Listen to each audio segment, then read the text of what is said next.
नमस्कार दोस्तों। आज का सब्जेक्ट बहुत इम्पोर्टेंट है और एक बात वीडियो के शुरू में मैं आपसे कहना चाहूँगा।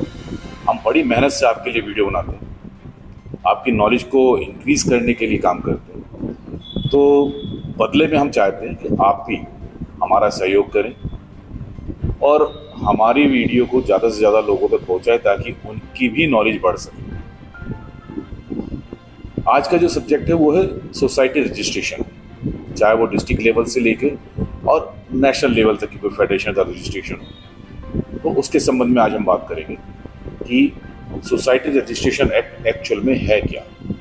आज हम बात कर लेते हैं कि सोसाइटी रजिस्ट्रेशन एक्ट 1860 एक ऐसा कानून है जो भारत में ऑल ओवर इंडिया जो सोसाइटी हैं उनके पंजीकरण के लिए आवश्यक है। और जो सोसाइटीज़ होती हैं उनका जो संचालन है और उनका जो रूल्स रेगुलेशन है उन सबको जो है एक कानूनी रूप से मान्यता देता है। जो भी सोसाइटी रजिस्ट्रेशन एक्ट 1860 के अंदर में रजिस्टर्ड होती है, जो शिक्षा, स्वास्थ्य, इवन रिलीजन, संस्कृति, खेल और अन्य सामाजिक सेवाओं के क्षेत्र में काम कर रहे हैं, वो सभी संस्थाएं 1860 के अंतर्गत रजिस्टर्ड होती हैं। जब सोसाइटी रजिस्टर्ड हो जाती है तब तो उसको कानूनी रूप से पहचान मिलती है, जिससे उसके साथ और भी बहुत सारी चीजें हैं जिन्हें करना होता है, जिससे उसको कानूनी रूप से जो है मान्यता तो मिलती है, साथ ही जो है सरकार की तरफ से भी जो योजनाएं उनका लाभ भी मिलता है। बैंक में अकाउंट खोलना, सोसाइटी के माध्यम से प्रॉपर्टी को खरीदना बेचना और कोर्ट के अंदर के जो भी कामकाज है वो एक सोसाइटी अगर रजिस्टर्ड है तो वो ये सब काम कर सकती है। अब बात आती है कि जो सोसाइटी है उसमें एडहॉक कमेटी का क्या रोल होता है। तो बेसिकली एडहॉक कमेटी एक वो कमेटी होती है जो किसी भी संस्था के गठन के लिए बनाई जाती है, जिसके अंदर 3-4 लोग, 5 लोग, 7 लोग, 11 लोग ऐसे हो सकते हैं जो उस संस्था के गठन के लिए जिम्मेदार होते हैं।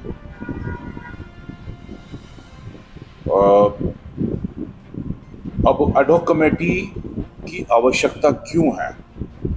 पहली बात, एडहॉक कमेटी 2 कंडीशन में बनती है। पहला कंडीशन ये है कि कोई संस्था चल रही है और उस संस्था के अंदर कोई विवाद खड़ा हो जाता है और विवाद से एक बात दिमाग में वही आ गई जो आपके भी आई, क्योंकि हम सभी एक ही परिवार से संबंधित हैं। जैसे ताइक्वांडो के अंदर है कि पहले ताइक्वांडो फेडरेशन ऑफ इंडिया एक संस्था थी, आज 3 है, लेकिन तीनों में ही एडहॉक कमेटी नहीं बनी। 3 अलग अलग फ्रिक्शंस पैदा हो गए और 3 अलग अलग संस्थाएं काम कर रही हैं। जबकि एक नई संस्था जब बनी इंडिया ताइक्वांडो, उसके लिए एक एडहॉक कमेटी बनी और उस एडहॉक कमेटी के गठन के बाद इंडिया ताइक्वांडो की उत्पत्ति हुई।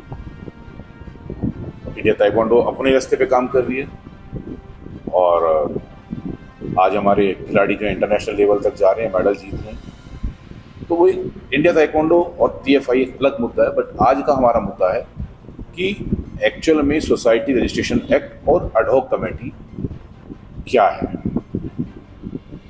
तो अभी जैसे मैंने बताया कि जहाँ पे डिस्प्यूट हो वहाँ पे उस डिस्प्यूट को सेटल करने के लिए एडहॉक कमेटी बना दी जाती है। दूसरी कंडीशन ये है कि एक नई फेडरेशन बनाई जानी है, तो क्या उसके लिए भी एक एडहॉक कमेटी बनाई जा सकती है। आज इसी पे चर्चा करें। चलिए, तो सबसे पहली चीज है कि जो हमने ताइक्वांडो के संदर्भ में देखा कि जो इंडियन ओलंपिक एसोसिएशन है उसने एक एडहॉक कमेटी बना दी, जिसके बाद इंडिया ताइक्वांडो वजूद में आया। तो क्या भारतीय ओलंपिक संघ को किसी भी खेल की एडहॉक कमेटी बनाने का अधिकार है? पहले तो ये जान लेते हैं। तो इसका जवाब है कि हाँ, भारतीय ओलंपिक संघ को किसी भी खेल संघ में एडहॉक कमेटी बनाने का अधिकार है। लेकिन बात वही आ जाती है जो मैंने पहले बताया कि किसी भी खेल संघ में अगर एडमिनिस्ट्रेशन से रिलेटेड कोई प्रॉब्लम्स है, विवाद चल रहा है, या उसमें भी उस पर भ्रष्टाचार के आरोप लगे हुए हैं, कुछ भी ऐसी जहां डिस्प्यूट ऐसा पैदा हो गया कि अब वहां काम करना, उस फेडरेशन के लिए काम करना मुश्किल हो रहा है, तो वहां पे जो है आईओए जो है, क्योंकि वो संघ आईओए का मेंबर है इसलिए, और आईओए जो है इंडियन ओलंपिक एसोसिएशन जो है वो एक तरीके से खेल मंत्रालय के बाद अगर हम कहें तो एक मदर एसोसिएशन है जिसके साथ सभी जुड़े हुए हैं, जितनी भी एनएसएफ है वो जुड़ी हुई हैं। तो एनएसएफ में सब काम अकॉर्डिंग टू द रूल्स हो, इसकी जिम्मेदारी आईओए की है। तो आईओए वहां पर उस संघ में एडहॉक कमेटी बना सकता है जिससे उसको सेटल किया जा सके, उसकी जो प्रॉब्लम्स है उनको सेटल किया जा सके, उसके कामकाज में ट्रांसपेरेंसी लाई जा सके। तो यहाँ तक की बात मेरे ख्याल से आपको सबको समझ में आ गई। लेकिन दूसरा सवाल जो है वो सबसे महत्वपूर्ण, कि क्या भारतीय ओलंपिक संघ को किसी भी खेल की एक नई फेडरेशन, नया संगठन बनाने के लिए एडहॉक कमेटी बनाने का अधिकार है? ये जानना बहुत जरूरी है। तो हमने इसके ऊपर बहुत खोजबीन करी और हो सकता है कि हमारे जो एफर्ट्स हैं उनमें कहीं कोई कमी रह गई हो, लेकिन जितनी भी जानकारी हमने इकट्ठी करी, इवन आईओए के कॉन्स्टिट्यूशन के अंदर भी एक बात बहुत स्पष्ट है कि नए खेल, किसी भी खेल के लिए एक नई फेडरेशन बनाने का अधिकार आईओए के पास नहीं है। अगर आपके पास इससे अलग कोई जानकारी है तो हमें जरूर अवगत कराना, ताकि हम अपनी गलती को सुधार सकें। लेकिन जितनी भी रिसर्च हमने करी उसके हिसाब से आईओए के कॉन्स्टिट्यूशन के अंदर भी नई फेडरेशन बनाने का अधिकार आईओए के पास नहीं है। तो फिर एक नई फेडरेशन और एडहॉक कमेटी कैसे बन सकती है? तो एडहॉक कमेटी जो है बेसिकली, अगर एक नई फेडरेशन बन रही है तो वो अमूमन वहां पे होता तो ये है कि कुछ लोग जो खेल की जानकारी रखते हैं उस खेल के बारे में, वो एक कुछ लोग मिलके 7-11 है ना, ऐसे करके एक फेडरेशन एक बनाई जाती है। उसको सोसाइटी रजिस्ट्रेशन एक्ट के अंदर रजिस्टर्ड कराया जाता है और उसके बाद वो संस्था जो है, जो भी इंटरनेशनल फेडरेशन है उसके साथ संपर्क करती है। अब इंटरनेशनल फेडरेशन हम उस संस्था के कॉन्स्टिट्यूशन को देखती है। अगर वो कॉन्स्टिट्यूशन, उनका जो फेडरेशन का कॉन्स्टिट्यूशन उस इंटरनेशनल जो खेल फेडरेशन है उसके साथ मेल करता है तो वो उसको मान्यता दे देती है। इंटरनेशनल फेडरेशन से मान्यता लेने के बाद वो खेल संघ, अगर वो ओलंपिक खेल है तो वो भारतीय ओलंपिक संघ को अप्रोच करता है और फिर भारतीय ओलंपिक संघ कुछ नियम, कायदे, कानून के साथ उसको मान्यता दे देती है। पहले तो एक टेम्परेरी मान्यता होती है ना, और उसके कुछ समय के बाद फिर विद वोटिंग राइट जो है उसको मान्यता मिल जाती है। तो एक तो तरीका ये है।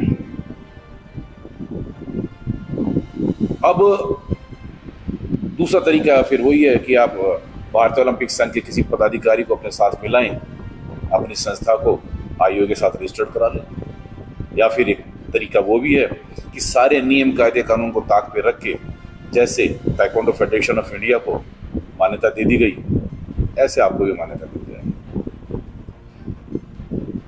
सवाल ये उठता है कि क्या एडहॉक कमेटी जिसको सुन सुन के हम सभी लोग पक चुके हैं कि क्या एडहॉक कमेटी के जो लोग हैं उनको उस सोसाइटी में इलेक्शन लड़ने का अधिकार है या नहीं है।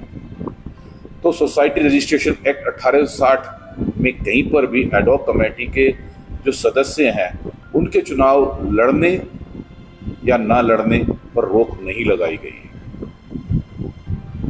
जो सोसाइटी रजिस्ट्रेशन एक्ट 1860 है उसके अनुसार जो एडहॉक कमेटी के सदस्य हैं उनके चुनाव लड़ने पर कहीं पर भी रोक लगाने का कोई भी प्रावधान नहीं है। जो सोसाइटी का बायलॉज है, नियम कायदे कानून है, अगर उनमें एडहॉक कमेटी के सदस्यों के चुनाव लड़ने ना लड़ने से संबंधित कोई नियम कायदा कानून है तो सभी एडहॉक कमेटी के लोगों को उसको मानना होगा। अगर बायलॉज में लिखा है कि एडहॉक कमेटी के लोग चुनाव लड़ सकते हैं तो लड़ सकते हैं, अगर लिखा है कि एडहॉक कमेटी के लोग चुनाव नहीं लड़ सकते तो नहीं लड़ेंगे। अमूमन एडहॉक कमेटी तभी वजूद में आती है जब कोई डिस्प्यूट होता है, तो ये डिपेंड करता है कि बायलॉज के अंदर क्या लिखा है। हालांकि कुछ राज्यों में जो सोसाइटी रजिस्ट्रेशन एक्ट है उसमें अमेंडमेंट किए गए हैं, जैसे हरियाणा में सोसाइटी रजिस्ट्रेशन एक्ट 2012 को मान्यता है, और ऐसे में ही महाराष्ट्र में भी जो है सोसाइटी रजिस्ट्रेशन एक्ट के साथ मुंबई पब्लिक ट्रस्ट एक्ट 1950 वो बहुत महत्वपूर्ण है। तो ऐसे ही और दूसरे राज्यों में भी होगा। पंजाब का, चंडीगढ़ का अलग है, उत्तर प्रदेश का अलग है, राजस्थान और एमपी का में भी शायद कुछ अमेंडमेंट है। तो सबकी बुनियाद सोसाइटी रजिस्ट्रेशन एक्ट 1860 ही है। तो जो सोसाइटी रजिस्ट्रेशन एक्ट 1860 है ये अपने आप में बहुत महत्वपूर्ण है, और उन सभी जो भारत में सामाजिक, धार्मिक और सांस्कृतिक संगठन जो काम करते हैं उन सबको कानूनी रूप से मान्यता देने का काम जो है वो सोसाइटी रजिस्ट्रेशन एक्ट करता है। तो आपको एक बात समझ में आ गई होगी कि सोसाइटी रजिस्ट्रेशन एक्ट क्या है और इसमें एडहॉक कमेटी का जो खेल है वो क्या है। तो उम्मीद करते हैं ये वीडियो आपके लिए यूज़फुल रहा होगा।